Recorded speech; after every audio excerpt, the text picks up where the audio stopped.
Hola, soy Arunava Ghosh. Soy el CEO de una institución independiente de investigación de políticas denominada el Consejo de Energía, Medio Ambiente y Agua.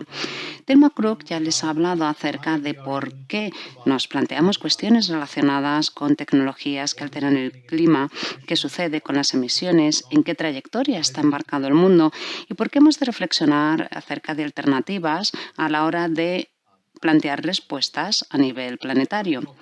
Yo quiero hablarles más en detalle acerca de los tipos de tecnologías que se están planteando y también sobre los retos concretos derivados de la investigación que sustenta estas tecnologías y relacionados con cuestiones de gobernanza.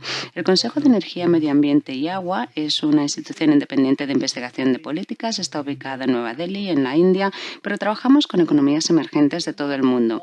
Llevamos trabajando en temas de gobernanza, de tecnologías que alteran el clima durante 10 años ya. ¿En qué consisten estas tecnologías? En términos generales, es útil dividirlas en dos grandes categorías. La primera tiene que ver con la eliminación de dióxido de carbono. En este grupo se trata de reducir o de eliminar el dióxido de carbono que ya está presente en la atmósfera. Así se puede disminuir el calentamiento. Una vez las moléculas están presentes en la atmósfera, se quedan ahí durante mucho tiempo. Así que incluso si dejáramos de emitir gases de efecto invernadero hoy, aún tendremos que lidiar con todo el dióxido de carbono que está ya en la atmósfera. Por eso, la eliminación del dióxido de carbono es una de las categorías fundamentales dentro de las tecnologías que alteran el clima. En este grupo hay distintas opciones. Algunos abogan por lo que se denomina fertilización de los océanos. A saber, se aumenta la población de fitoplancton, que a su vez absorbe el carbono de la atmósfera y lo captura en los océanos. Otro enfoque es la mejora de la meteorización de las rocas para aumentar la alcalinidad de los océanos. También se puede recurrir a algo que se hace normalmente, a saber, plantar árboles para poder capturar más carbono de la atmósfera. Otros enfoques recurren a procesos químicos para capturar dióxido de carbono directamente del aire y almacenarlo. Y también se puede quemar biomasa para capturar y almacenar dióxido de carbono. Por consiguiente, hay distintos enfoques que se conciben o que se están investigando. La segunda gran categoría se denomina modificación de la radiación solar. En este caso, el objetivo no es capturar carbono o eliminar carbono de la atmósfera, sino evitar que el calor llegue a la superficie de la Tierra. Es decir, ¿se puede acaso reflejar luz solar hacia el espacio para que haya menos luz solar en la atmósfera que quede atrapada por los gases de efecto invernadero y por ende caliente la superficie de la Tierra? Hay de nuevo diferentes enfoques que se plantean. Por ejemplo, el brillo de las nubes marinas, a saber, hacer que las nubes sean más brillantes o más blancas para que reflejen más luz. Otro enfoque tiene que ver con inyectar aerosoles en la estratosfera. Estas pequeñas partículas envolverían, por así decirlo, la estratosfera de manera que se reflejaría más luz del Sol hacia el espacio antes de que penetrara la atmósfera o llegara a la superficie terrestre. Quisiera dejar claro que ninguna de estas tecnologías está fehacientemente demostrada o está lista para su aplicación y por eso hay una serie de desafíos que se plantean con respecto a cómo plantear la investigación relacionada con estas tecnologías y con respecto a cuestiones de gobernanza. A lo largo de la presentación les voy a presentar algunos retos fundamentales relacionados con este aspecto, tal y como yo lo veo.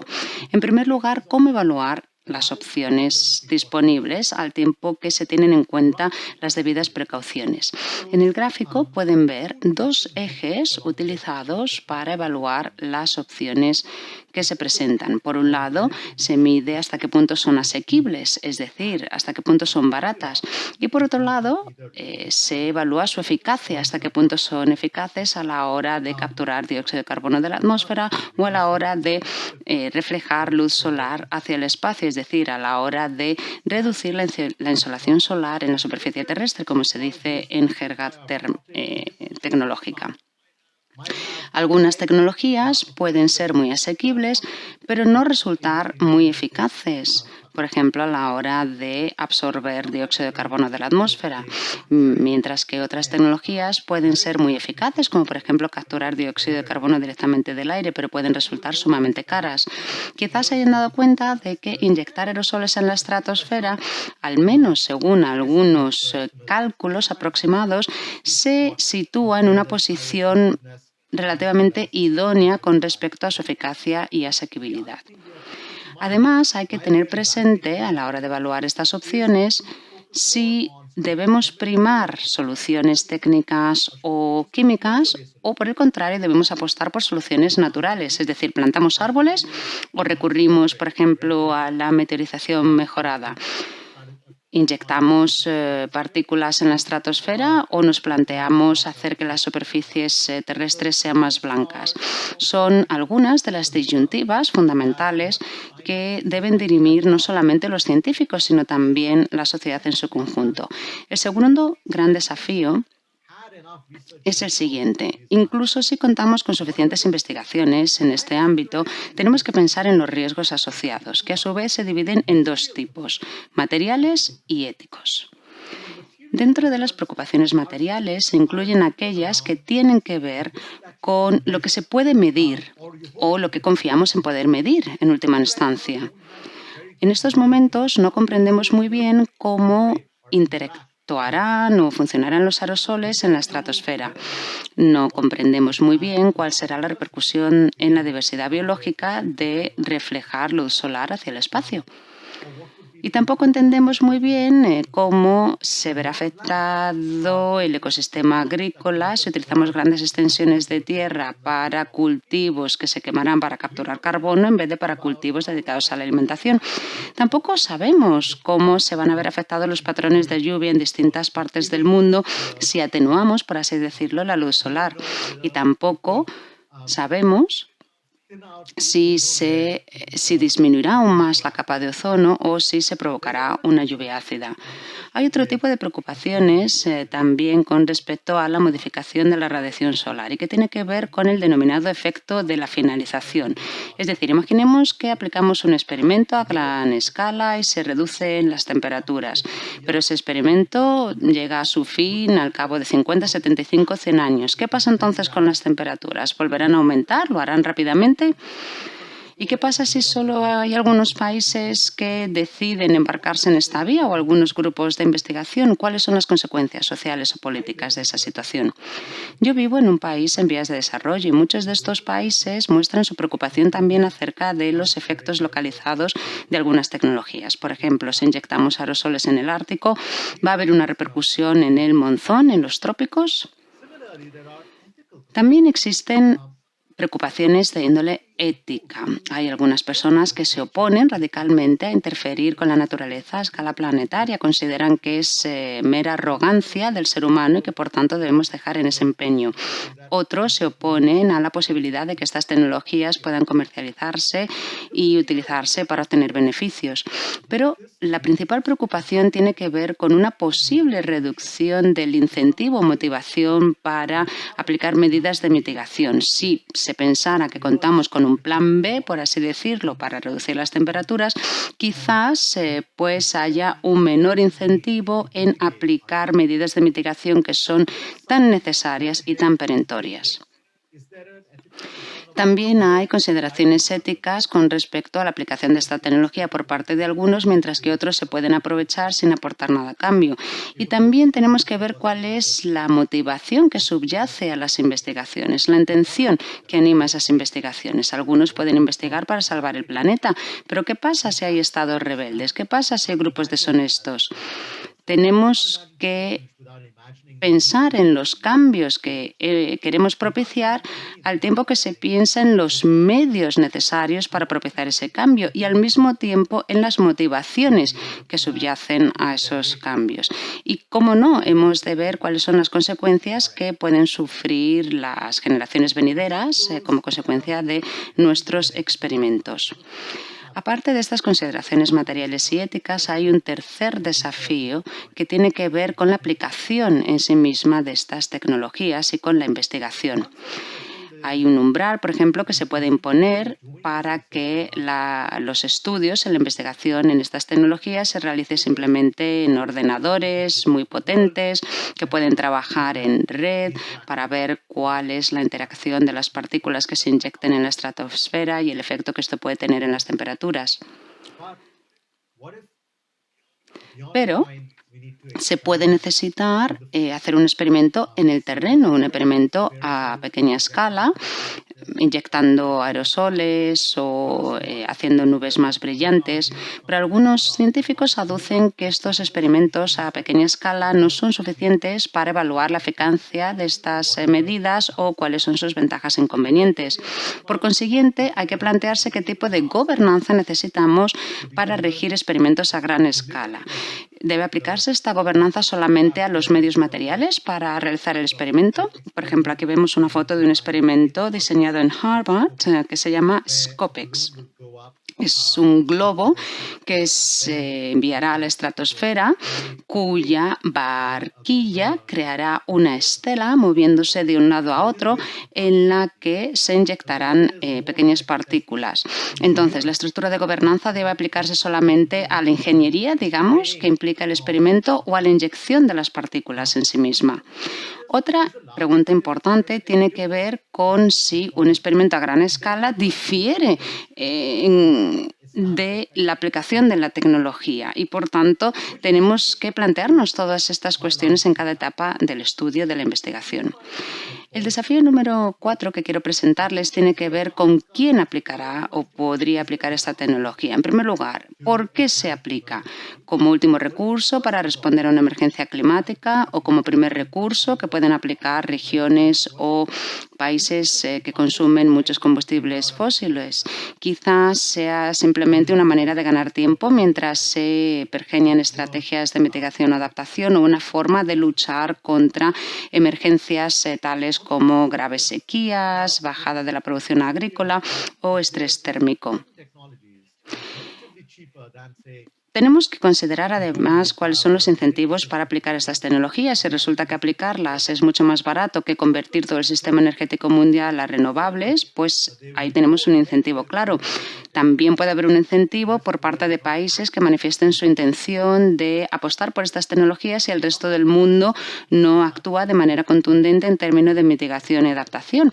O pueden recurrir a ellas países que se vean solos frente a la amenaza climática.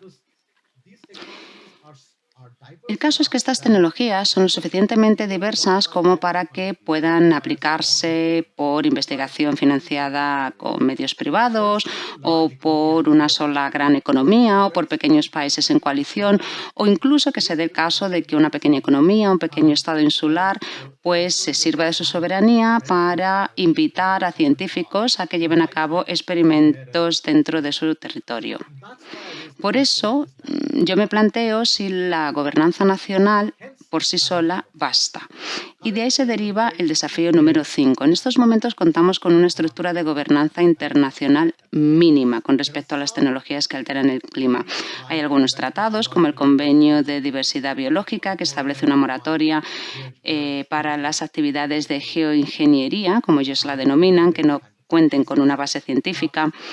Hay algunos instrumentos que se aplican a métodos concretos, como por ejemplo el Convenio de Londres relativo a la fertilización de los océanos, o el Protocolo de Montreal con respecto a los aerosoles. Por otra parte, hay instrumentos relativos a sustancias concretas e incluso algunos que tienen un ámbito geográfico muy concreto, como el Convenio sobre la Contaminación Atmosférica Transfronteriza a Gran Distancia, que se aplica a Europa y no a América.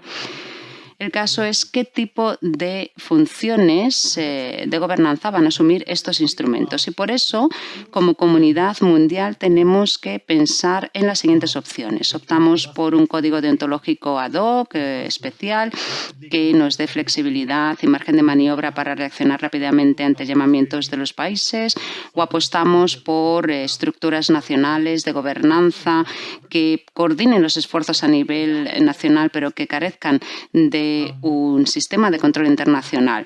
Adaptamos los tratados vigentes, a pesar de que esto puede suponer una sobrecarga con respecto al trabajo que ya implican, o bien apostamos por crear nuevas instituciones, aunque esto desde luego necesita su tiempo.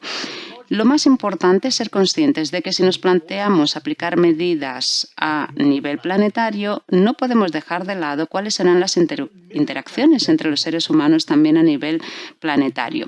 Y con esto pasamos al desafío número 6, que tiene que ver con la transparencia para reducir riesgos y generar confianza, que es un principio fundamental en la investigación internacional. Hemos de ser transparentes con respecto a la idea de la investigación, la metodología, los experimentos fuera de laboratorio, la financiación, que deja claro cuáles son las intenciones de la investigación.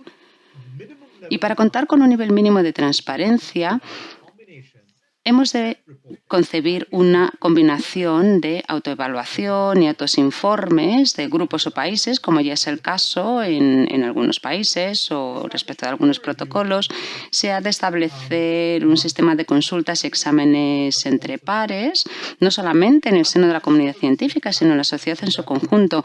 Requerimos además plataformas de investigación a nivel nacional, así como evaluaciones a nivel internacional, quizás llevadas a cabo por agentes no estatales como el C2G, que organiza esta serie de seminarios, o mi propia institución, que también ha organizado una serie de conferencias y seminarios en la materia. En definitiva, una combinación de control ascendente y aplicación descendente. Y con esto llego a mi último desafío, el desafío número 7. Hemos de concebir un programa internacional de investigación que tenga en cuenta estas consideraciones éticas materiales, que reduzca riesgos y genere confianza.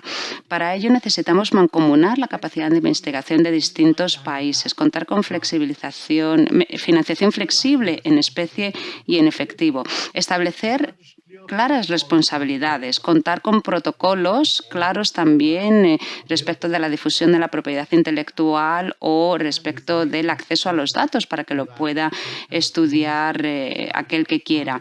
Y además se necesitan instituciones que establezcan normas claras desde el principio para poder resolver las disputas que surjan. Y es un sistema, como se muestra en esta diapositiva, que ya se aplica en otros proyectos internacionales: física de partículas, fusión nuclear, agricultura, en el programa de genoma humano.